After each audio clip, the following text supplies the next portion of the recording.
Good morning. Ito guys, so dito tayo sa gitna ng maisan. Natuyok na sobrang ng ulan. So, ito lang yung ating harvest. Siguro mga 2 boarding man. Ayan, pinagkunan. Halos nagsisibol na. Hindi na kasi nainit. Yan. Tapos ito, 2 sako. So sakoy na natin ang mahimay na. So ayan na guys. Kakarga na sa motor, 2 sako. So, pinasok na natin yung ating motor dito sa gitna ng maisan. Kayang-kaya naman yan. Okay, tara na.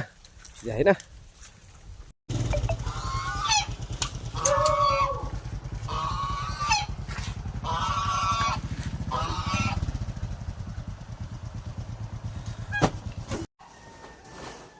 Guys, ating natin yung mais. Puro na sibol.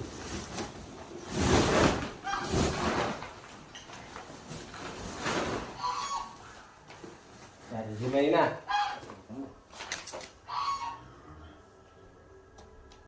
Ayan. Ito yung ating hinimay. Tabawag natin sa ating baboy ramo.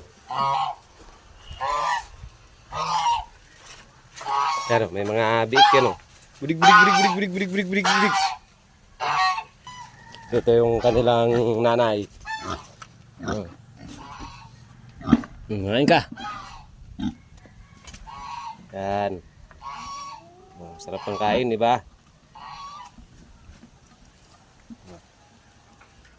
Nagagala ng mga gulig-gulig. Yan, tihimayin na natin ang ating mga mais. Para pambahog na sila. Yan, marami-rami din yan pag nahimay. Yan, dito na lang guys.